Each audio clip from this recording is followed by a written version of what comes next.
I'm mostly known as a writer of very short stories, flash fiction, short stories, whichever of the names you want to apply to them. And as far as genre goes, I'm all over the map. There are a lot of people who think of me as a science fiction writer because that was the genre where I first won an award.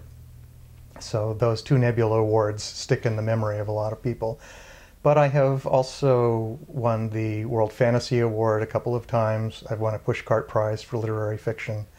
And my latest feather in my cap, which I'm really quite jazzed about, is as a writer of short stories. I've won the Micro Award twice. The Micro Award is for the best story under 1,000 words that was published in a given calendar year. And it comes with a check, which is nice, but also a very small trophy, the smallest of my trophies. And I really enjoy that.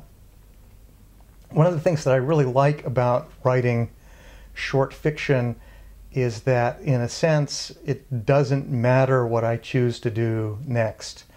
If you write a novel, the market is always asking for more of the same but different. And it's very hard for me to do that. Every time out of the gate, I want to do something very different, or else I might be doing something similar for a few stories, but then I want to break genre entirely.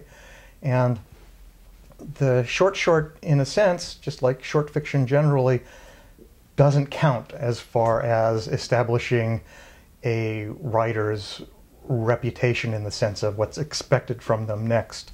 So I've been able to write stories that are fantasy, science fiction, mystery, literary stories, expressionism, surrealism. I enjoy being able to be a professional dabbler and not having to settle into doing one thing. I teach writing at the Northwest Institute of Literary Arts, which is a low residency program granting an MFA. We meet for 2 residencies out of the year on Whidbey Island and then conduct the rest of the coursework online. We've got students who have come from across the United States and Canada, and it's the only program that is not associated with or affiliated with any college or university in any way. In that regard, it's more like a music conservatory or a drama school where the one degree is all that we offer. And I think it's a special program. The training that you get there is special because the degree was founded by writers.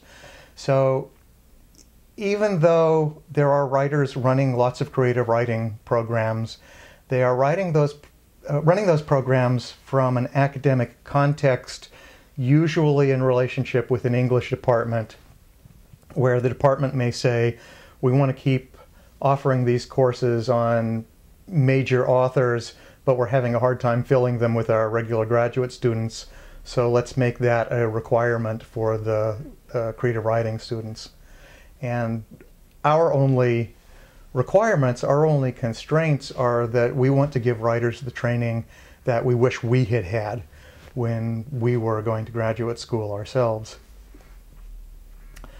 I live in Eugene, Oregon, but in recent years I have also lived in Toronto for a year, London for 2 years. I taught at Vasuloran Tudományegyetem, Egyetem, or the University of Budapest, for 1 semester a year and a half ago as a Fulbright professor. And I like changing location when possible because every time I go someplace I see with new eyes and I discover story possibilities in new places where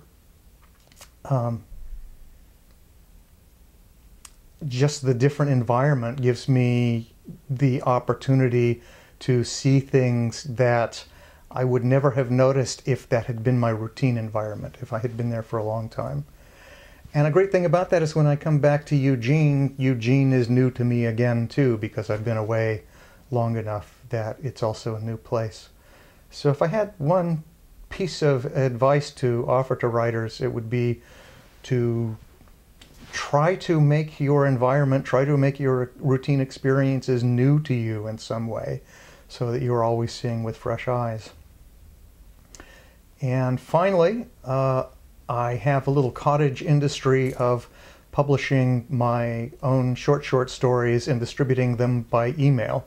So for $10 a year, readers get 3 short stories a month in their inbox. And anyone interested in learning more about that can check it out at www.shortshortshort.com.